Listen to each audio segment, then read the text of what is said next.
去吧。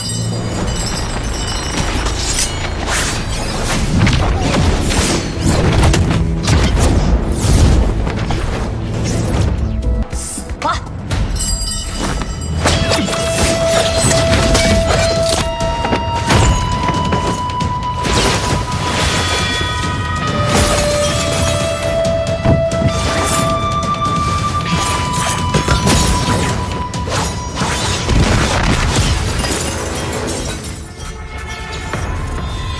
千珠之阵，起！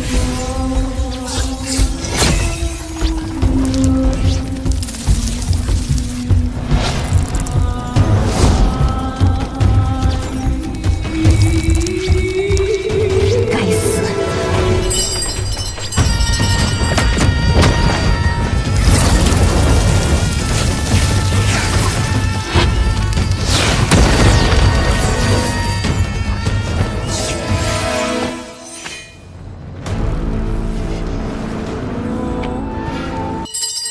休想逃！师兄，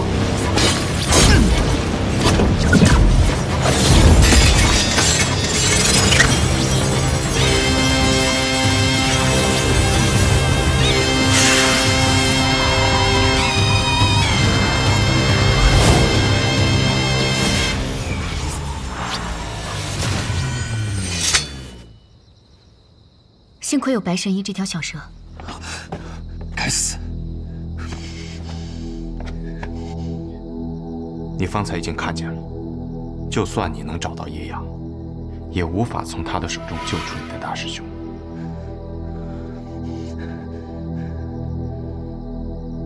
他们究竟把我大师兄怎么了？有一点你可以放心，金身药人至少人是活着的，只是失去了意识，但武功会比之前更进一步。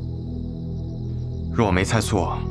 唐灵皇虽然身为大师兄，年纪上比你大上不少，但你们二人武功应当是在伯仲之间。可方才他以一敌二，还占了上风。究竟如何才能破解药人之毒？我不知道。你不知道？我只知道，杀死药人的办法只有一种：一剑穿心，绞碎他的心脏。我知道你现在心情很急迫。 可如今你大师兄的生死完全掌握在别人手中，便只能等。我们很快会再见面的，雨墨，我们走。嗯。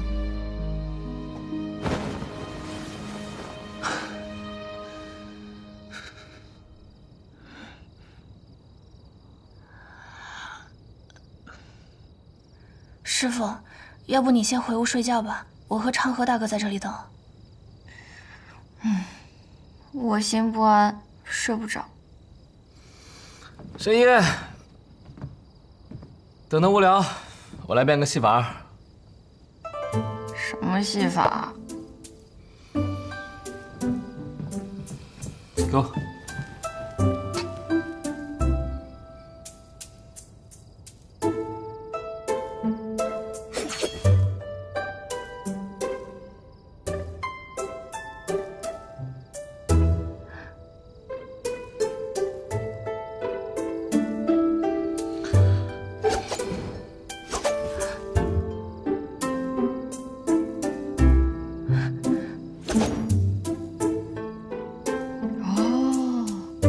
还可以这样啊！雕虫小技。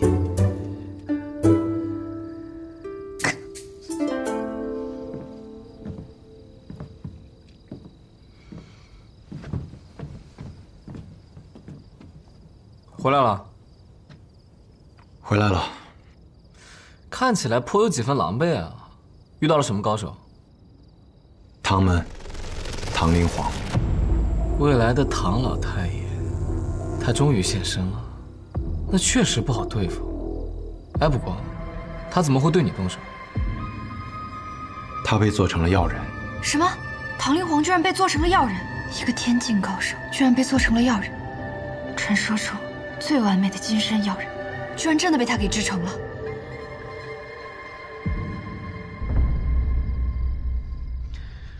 李新月已经答应帮我们去联络琅琊王了，你说他会和我们合作吗？毕竟他应该很讨厌我们才对。他建立天启内卫司，就是觉得影宗这样的影子不该存在。他喜欢光明正大，但我们似乎和这4个字没有关系。我们已经不再是从前的安和了，他会来见我们的。我们很重视这次谈判吗？现在雪薇也回来了，那谈判可就不存在了。你们情报上不也说了，我不是一个讲道理的人，我可从来没说我会信守承诺。大家长，你究竟想要什么？我们想要走出那条阴暗的河，可看你们唐门如今的情形，就像是另一条暗河。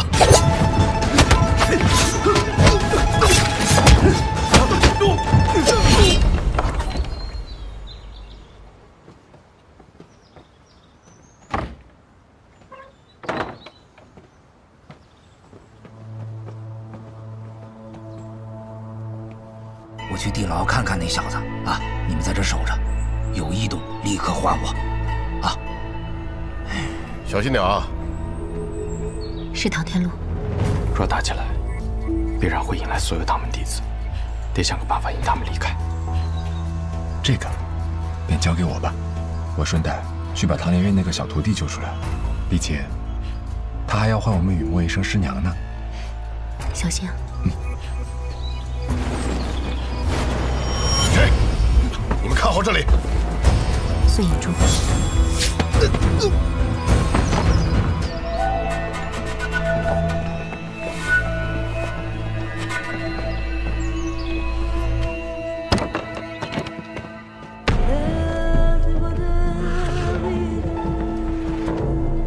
宇哥，想必这便是那边月天蚕所致。怎么才能救下他？用火纹珠试试。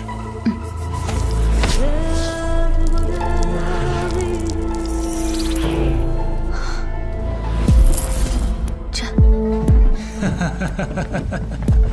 可笑啊！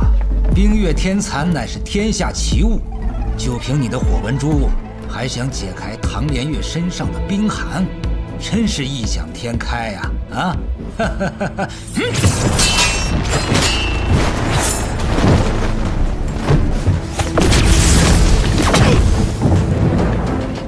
炎魔掌，早知道多带几个人过来。这里是锦城，在锦城和唐门作对，大家长，这可不是一个很好的选择。说来说去，不就是人多吗？胜者为王，人多便能胜过我吗？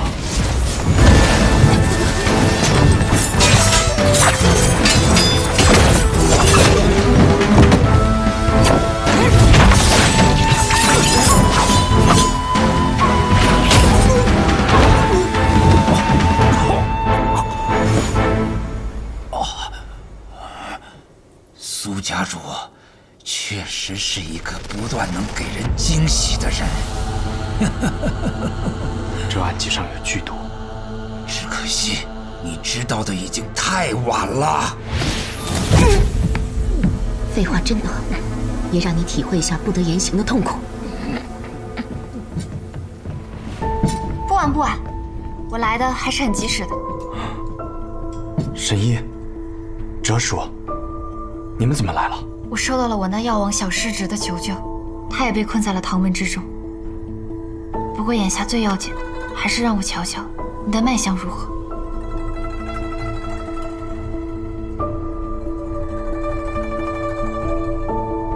这毒是雪薇姑娘身上的，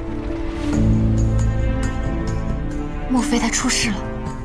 她之前被叶芽带走了。果然如此，我那被逐出师门的小师侄心术不正，却是绝顶聪明。一个几近完美的毒人落在他手上，确实能将他体内的毒取出来，用在其他用途之上。这毒不好解，你先服下药丸压制，等离开此地，我再为你解毒。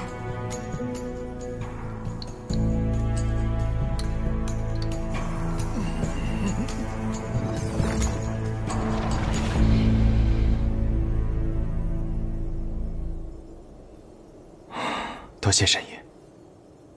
白神医，你可有法子救下唐连月？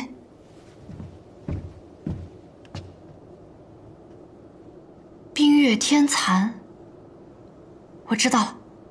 怎么解？我试试阿火。蛇应该是吃蚕的吧？大概是知道。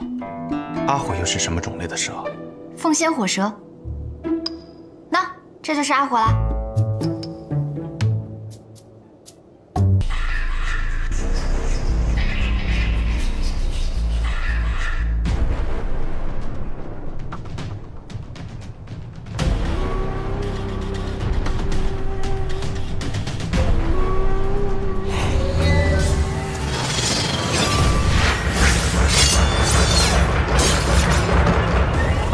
计划，尹宗应当也有大部分势力被调走，包括这万卷楼。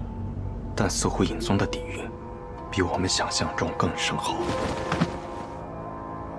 有点本事。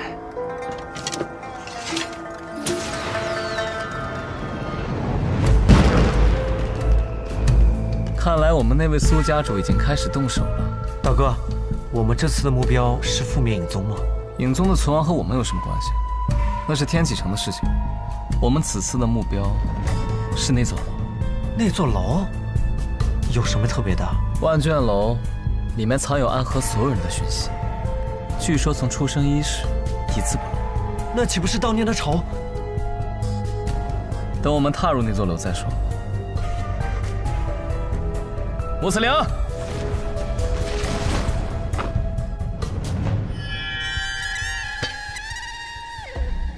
为君开路。宗主，暗河众人在一个红衣刀手的率领下冲进来了。宗主，万卷楼那边发出的令箭，应当是有人闯入了。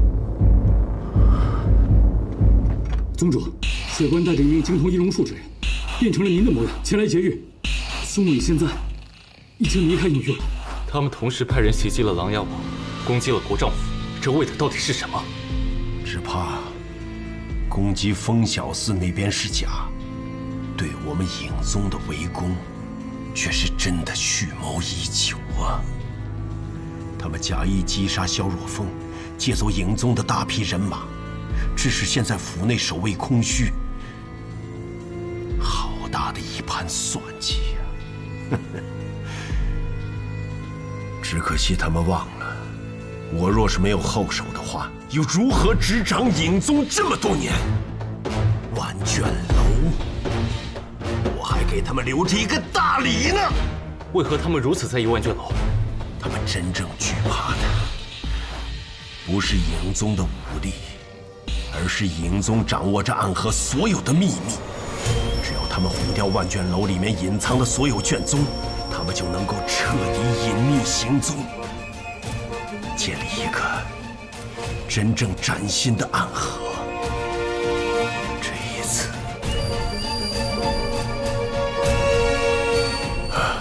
我真的是赌输了。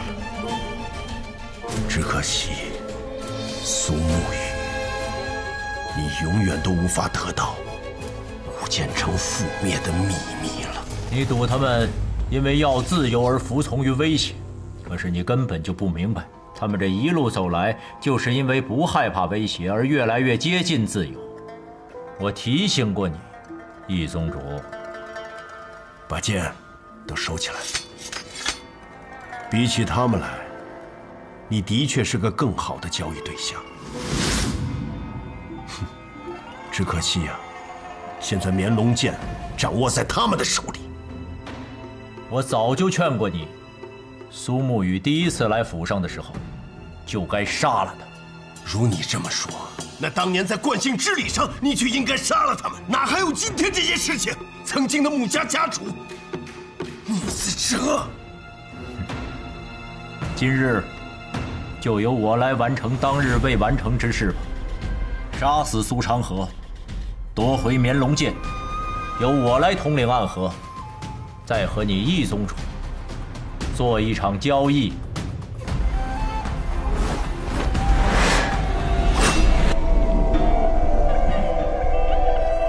报上你的名字。暗河苏沐雨。你的名字？影宗谢在野。我听过你的名字，直伞拐。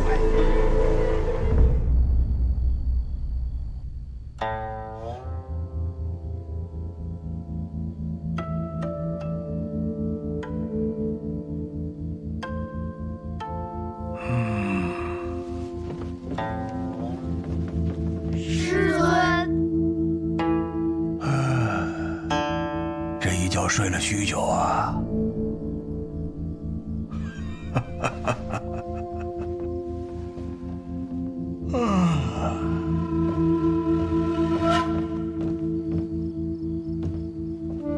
师尊，此行何去啊？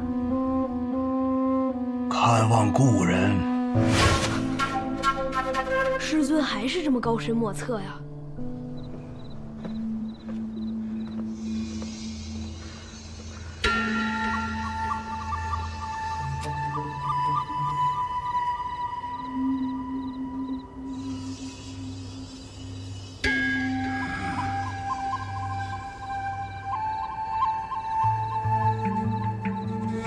正是国师。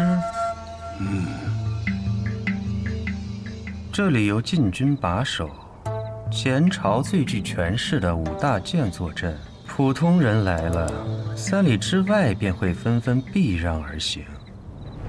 你来做什么？齐某昨晚做了个梦，梦见了卓清公公，一时兴起，就到此地来寻公公了，想与公公下一局棋。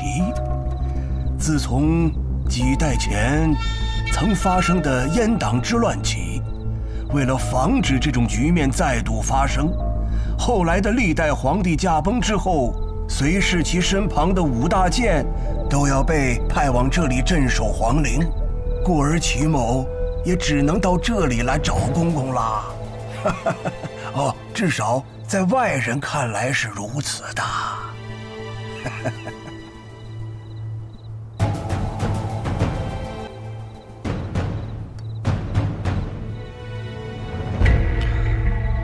国师还真会挑时间啊！齐某不仅会挑时间，还很会拖时间哦。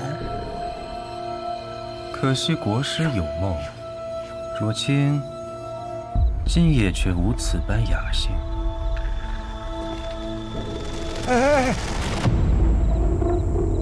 按照先祖遗训，守陵的太监不得离开皇陵半步，而如今公公又走了一步，还不算那7、8、9、10、100步的。国师，有些话说得太明白就没意思了。是啊，有些话说得太明白就没有意思了。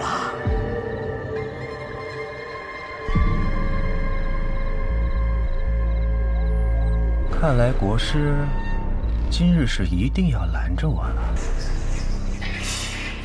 那也未必。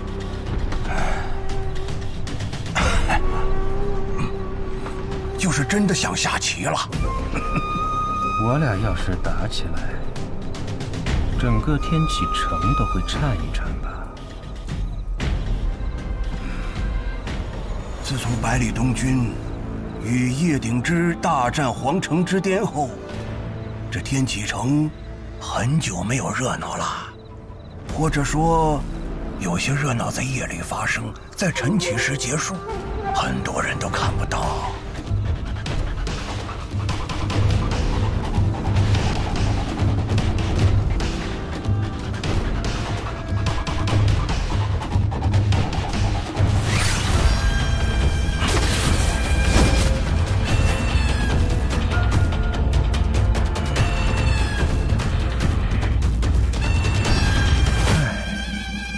若是当年我头上没挨李先生那一下，今日便真要与国师战上一场了。也不知是李先生料事如神，还是他就是想要欺负我。别想了，他就是想欺负你，还是与我下棋更好一些。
能接住我的剑，你很不错。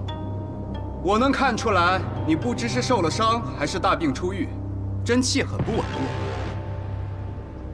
但是下一击七星连珠，你一定接不住。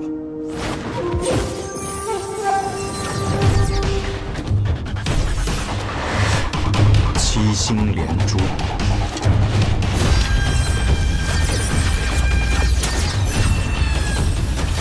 这是我祖传的剑招，杀死过5个乱世之王，用来对付你一个暗河杀手，这是你的荣幸。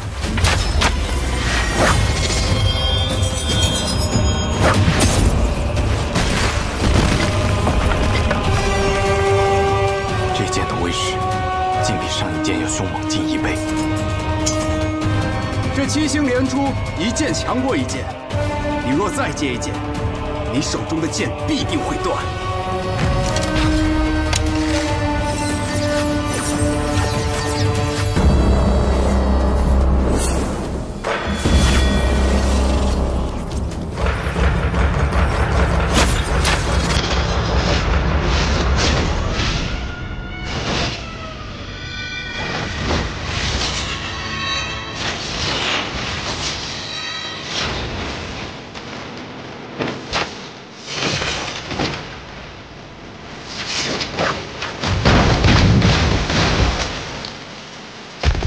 这是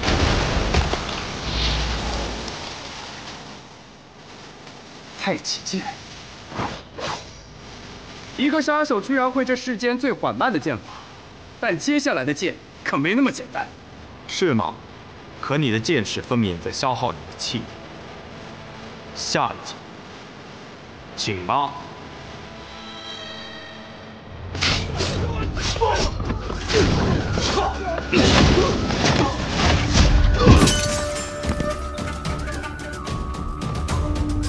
这里便交给你们了，我去看看我们那位苏家主。好，这便是所谓的影宗啊！凭此实力还想指引暗河，愚蠢！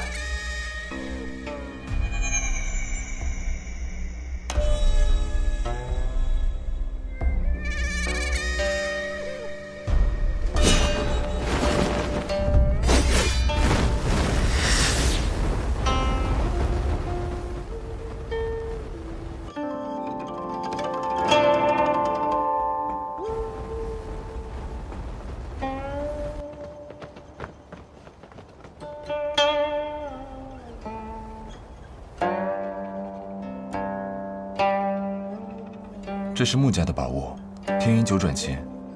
之前我回宗门苦寻多日未得，原来被他给随身带在身上。你果然还活着呀！你这个叛徒，身为穆家之人，竟与苏家人行事，白痴！暗河都已经变天了，你还在这苏家穆家呢？你已经被洪流抛下了。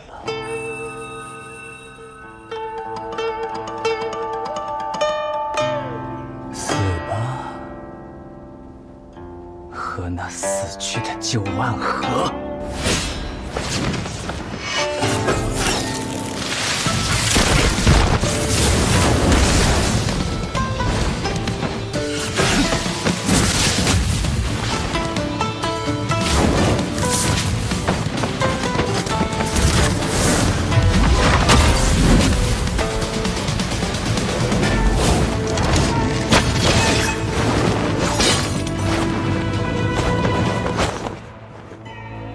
我还剩最后一剑，而你必死。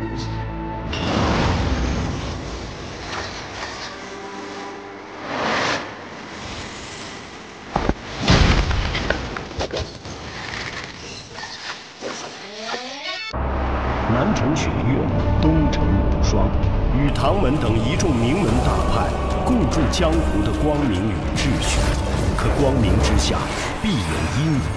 暗河，江湖中最神秘的刺客组织，一入暗河，此生就是别人手中的刀剑。但总有人在暗夜中向往光明，在波涛中渴望走向彼岸。暗河的潮水也在此时翻涌而上。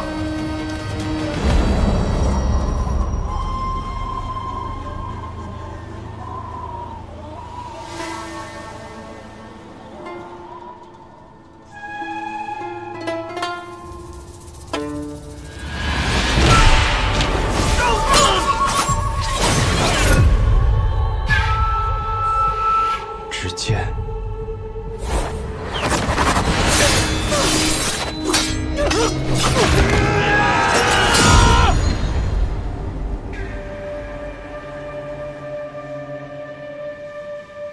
是为了什么？奎大人，有消息。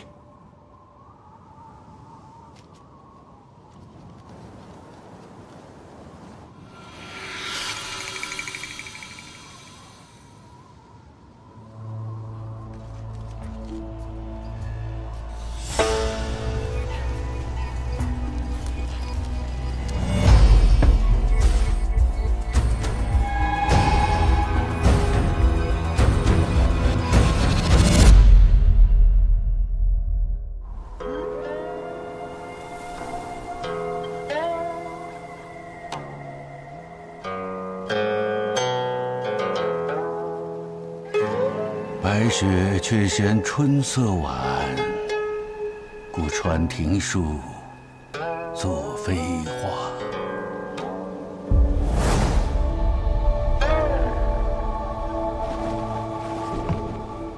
本以为这个冬日已经结束了，像我们这个年纪的人呐，每年等待着的便是这冬天赶快结束。可偏偏冬日已逝，又下了一场雪。暗河，天下第一的刺客组织，在朝能杀高官贵胄，在野可灭江湖大派。是非不分，好坏不论，善恶难辨。你执掌这样一个组织30年，应该很累了吧？我已经是个老人了，若不是因为一些执念，我会觉得我身上的血已经冷了。30年前，你我大战一场，不分胜负。我们约定，我要回去执掌暗河，你要辅佐唐老太爷重振唐门，直至30年后再一决雌雄。好。我隐居这寥落城多年，也该活动活动筋骨了。我可一直等着今天呢。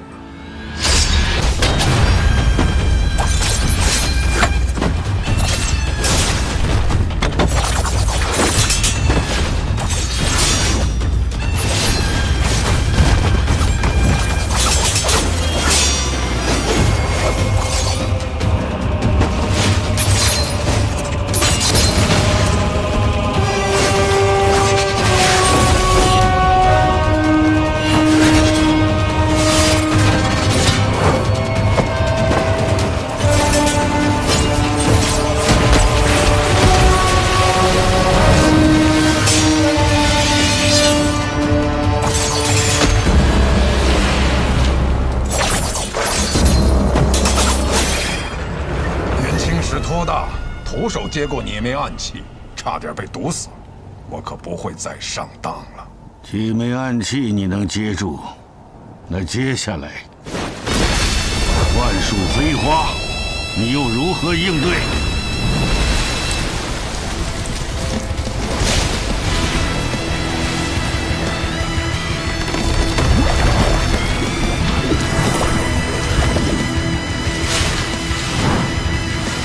好一招万术飞花，许久没有如此尽兴的一战。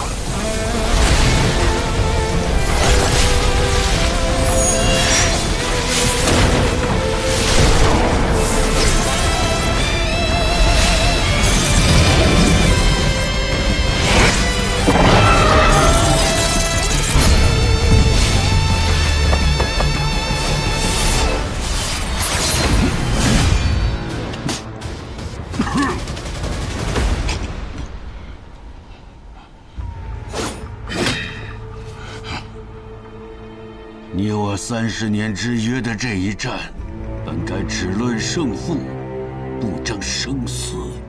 于杀手而言，没有胜负，只有生死。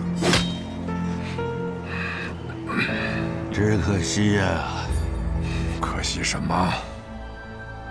可惜，方才你那瞬杀一剑，消耗了太多真气。也可惜，你以为自己是执棋者，却没想到，也是别人棋盘上的棋子。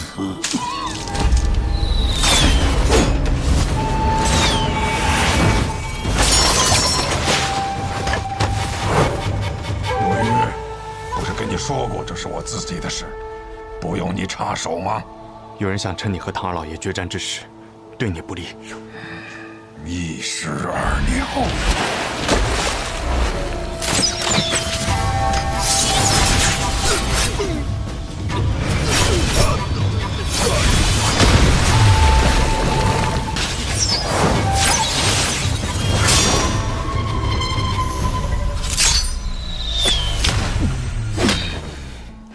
老伙计，你既然在决战之时动了杀心，你也晓得我这个人追求一个公平。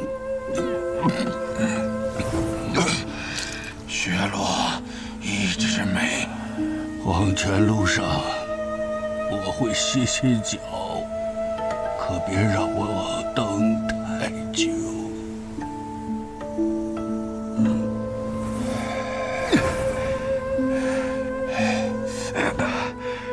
大家长，我们立刻回安河，找我们家最好的药师帮你疗伤。不能回安河。苏、木、谢，你说他们3家等我受伤这个消息，等了多久了？刚才那些暗算我的人，根本就是他们的人。可去钱塘城，我在那里有一个故人。是药王新百草的小师说，找到他，他叫白鹤怀。明德11年初春，距离上一次引发江湖浩劫的魔教东征已经过去了3年。如今的江湖平和安宁，少有争斗，而暗河藏身于黑暗之中的最强宗门。由苏、谢、穆3姓组成的刺客组织，却在此时因为3家之首大家长的中毒而即将迎来巨变。这江湖甚至于朝堂之上的短暂平静，也将因此而被打破。穆明策已经重伤，看来我们需要选出新任的大家长了。他本来就已年老，而且越来越不受我们的掌控，那便传信给3家：若大家长身死，谁若能率先夺得绵龙剑，回到提魂殿复命，谁便是新任的大家长。这是要让暗河大乱呢，于大乱之中，才能诞生新的暗河之主。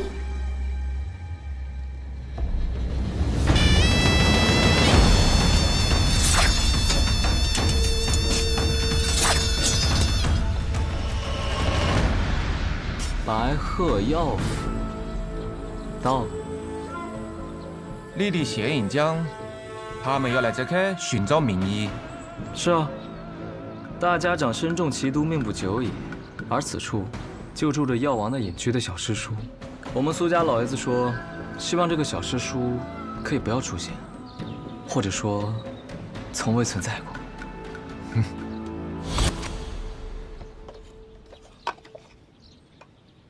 别人都是一口槟榔一口烟，飘飘欲醉做神仙。这叔，你吃的怎么是话梅啊？以前有个女人和我讲，槟榔对身体不好。哦，你吃不吃？我就不吃了。哼。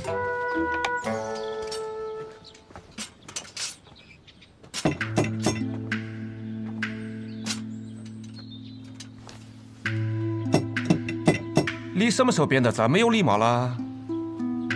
学苏沐雨啊，杀手临门，有礼有貌。可是这位神医似乎不太给面子啊。许是这位药王师叔年纪太大，耳朵背了，你要考得再响一点。师叔，你这是敲门吗？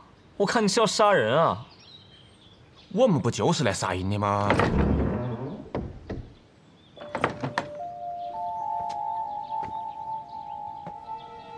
谁呀？敲门敲得那么大声，耳朵都要聋了。姑娘，敢问你家老先生是否在府上？我家老爷他出门巡诊去了，要不我帮你们去找找他。那便麻烦姑娘了。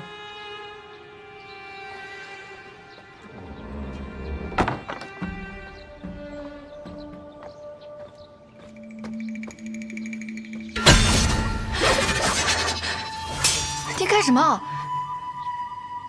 哎呦，抱歉抱歉，一时手滑。来，这个啊是祥宁膏，姑娘呢擦到脸上，不出半个时辰，你那个红痕就会白肤如初。有毛病。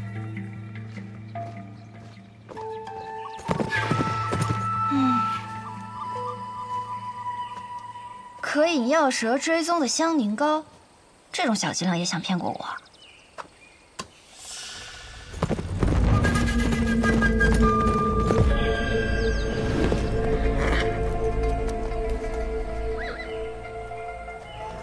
这位姑娘，你是医者？怎么？难道我看起来不像吗？抱歉，无意冒犯。公子，可是要问路啊？姑娘慧眼，想问姑娘，附近是否有处药庄，名为白鹤？公子是要看病啊？我医术不错，我来看便是啊。家中有人得了重病，点名要找白鹤药庄中的神医。多谢姑娘好意。那你怎知道我不是白鹤药庄中来的呢？莫非姑娘是？那自然是。烦请姑娘速速带我去见你师父。我师父，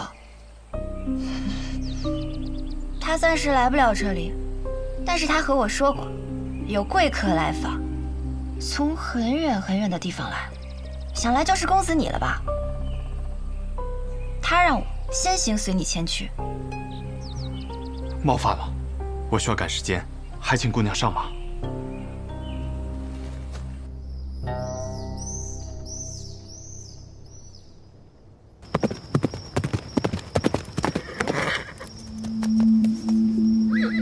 我们到了。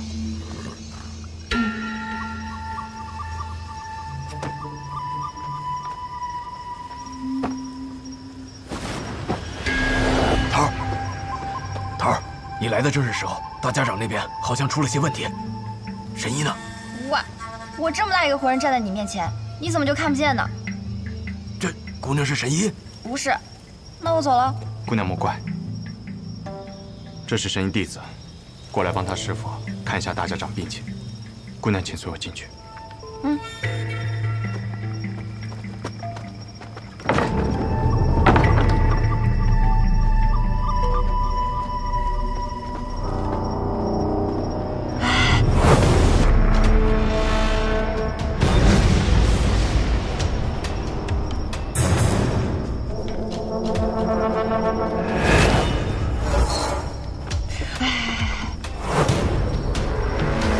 我觉得这里面有鬼哎！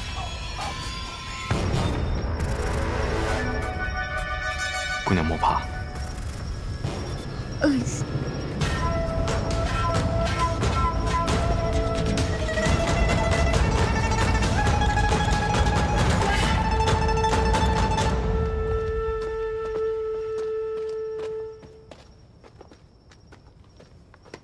大家长，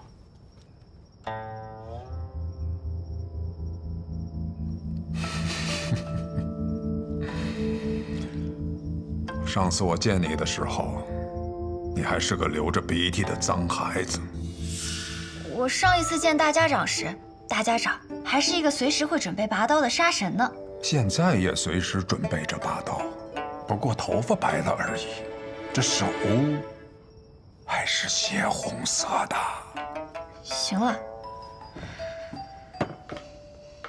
先诊脉吧，看看现在的大家长还能不能拔出刀来。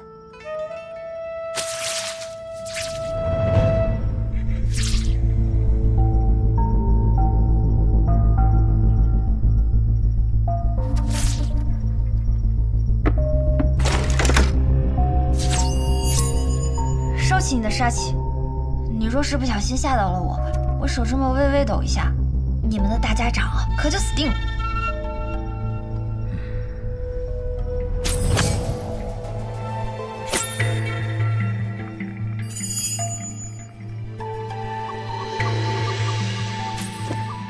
朽了一枝眉。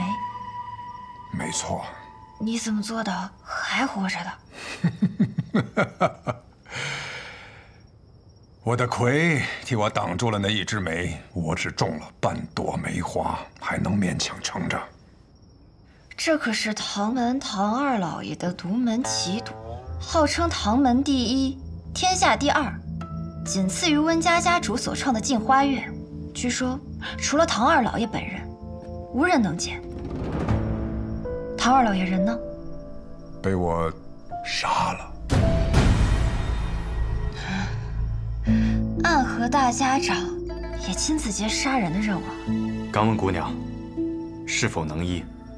我们药王谷的名言便是：只要没死，便可以医。只是，姑娘有何需求，但说无妨。就等你这句话了。医当然可以医啊，只要银子管够。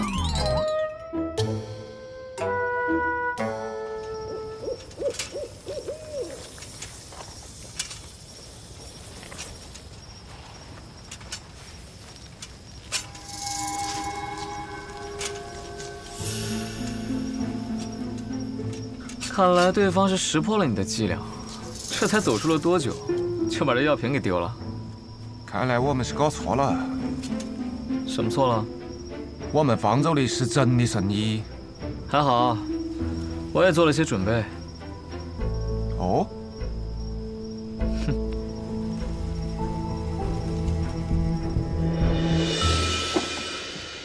行了，你帮我找个住的地方吧。这来来回回的太麻烦了。不让你师傅再来看看了？我师傅，他早就入土为安了。你们怎么老想着要他从地底下爬出来？什么？药王的小师叔已经死了？沐玉，你错了，你眼前这位就是药王新百草的小师叔，药王谷一脉祖师李宇珍的关门弟子白鹤怀。医者白鹤怀，见过暗河大家长。见过暗河的魁大人。魁大人，我肚子饿了。神医见谅，行走在外，哪有什么珍馐佳肴，只有这个了。无妨，有的吃就不错，总比在药王谷吃我师兄煮的药膳强。你是不是很好奇，我是如何看出来你的身份的？既然神医与大家长是旧识，想必也听说过我们。小时候师父为了哄我好好学医，便给我讲故事。他的故事里呢，经常出现一个叫做暗河的组织，由苏、谢、穆3姓家族组成，他们的统帅者便称作大家长。大家长座下有直属刺客团诸营，其中最强的12人以地支12校为代号，而他们的统帅者便是魁。今日我见到的这些人，他们以生肖为面，唯你戴血红恶鬼面具，随侍大家长左右。你不是魁，还能是谁？神医对我们的了解，比我想象中更深。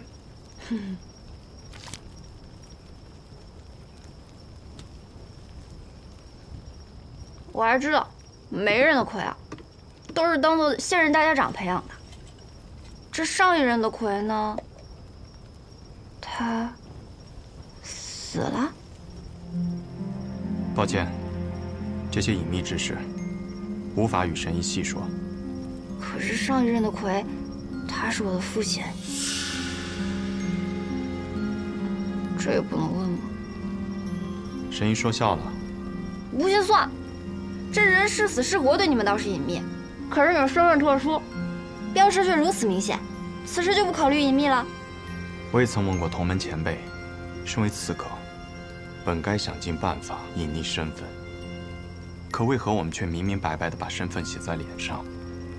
那人怎么说？这是意思个，你懂事吗？你怎么突然大舌头啊？不是我大舌头，是他大舌头。我想起来了，难道我白日里见到的那个人，他便是你的同门？他是不是手里还拿着一根法杖，上面套满了金环？这书居然也来了。还有一个玩匕首，那是昌河。陈龙，准备一下，带上神医，即刻启程。是。去哪儿啊？九霄城。没有人比我更了解长河，此刻我们定然已经入了他布下的局。宇哥，都准备好了。神医，这是卯兔，你随他动身，一路保重。魁大人，那便希望在九霄城中我们还能重逢。不必叫我魁大人，叫我苏沐雨便是。苏沐雨，还真是一个好听的名字。再见了。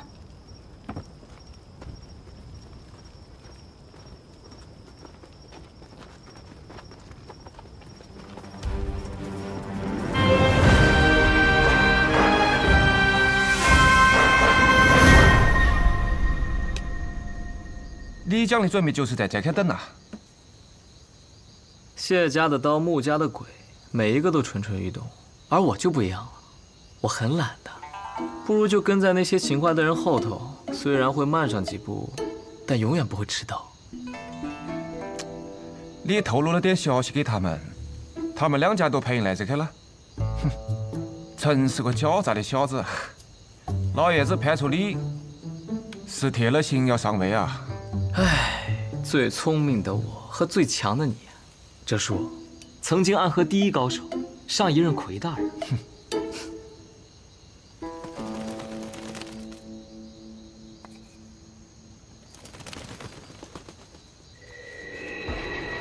城郊废邑，那里的好戏快开场了。走吧，哲叔，我们苏家那位老爷子该等着急了。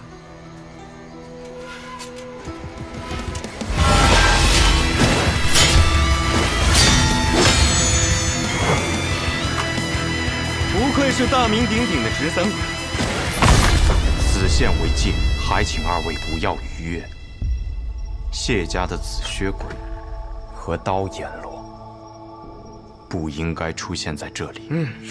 没劲，倒是被你一下子看穿了身份。不过我们家主听闻大家长受了重伤，心中十分焦急，想着赶快将大家长接回总堂来疗伤。大家长无碍。大家长是否无碍？还请容许千机与大家长见一面，再予以确认。不然我就这么回去了，不好交差呀。你不好交差，与我有何关系？你不想让我们与大家长相见，是否是自己意图不轨？不想让我们及时救治？是个不错的理由，但这个理由想要成立，只有一种可能，杀了你。没错。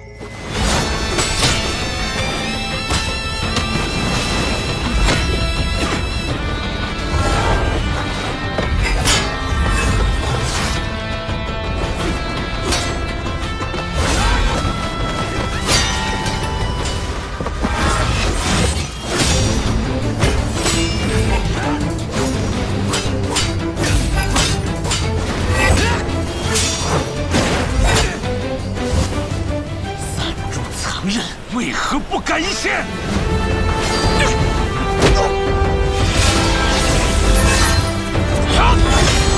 谢家的风武一之刀，不错，死！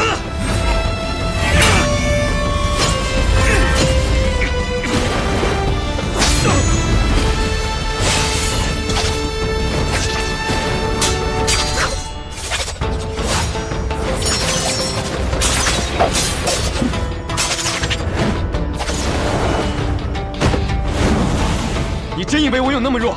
寸刀劲，用得好。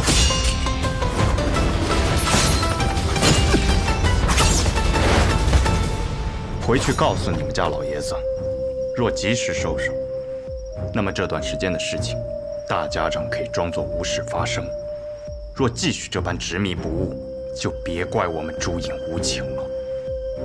你今日是打算放过我们？暗河同门，皆是家人。走。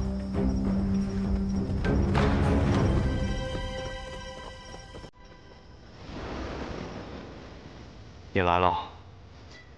你好像看到我不是很高兴啊，我的魁大人。我知道你迟早会到，却还是希望可以晚一点。老爷子让我给你带句话，你是苏家的嫡子。如今我是魁，人中之魁，我属于暗河，却不属于任何一家。你总是这么正经啊，一点意思都没有。当无名者的时候，每天起早贪黑的练剑，做一个勤勤恳恳的无名者；做刺客的时候，每一个任务完成的妥妥当当，一丝不苟。现在做了魁，还是这么兢兢业业。你的大家长都快死了，你还要强迫着给他陪葬？大家长无碍，这样的传言不该由你说起。他若无碍，又怎么会来找那什么新百草的小师叔？你杀了他，把绵龙剑拿来，你可以拿到你最想要得到的自由。是啊，离开苏家，离开暗河，去你想去的地方，做你想做的事。你知道的，暗河从未有过这样的先例，而我们那位老爷子愿意为你破例。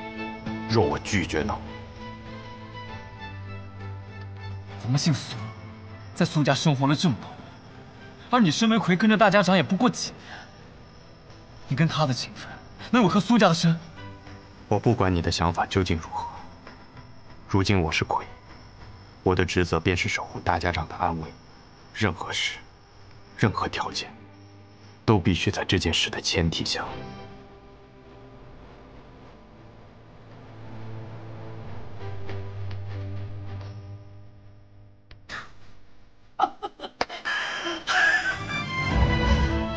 没错，就是这样。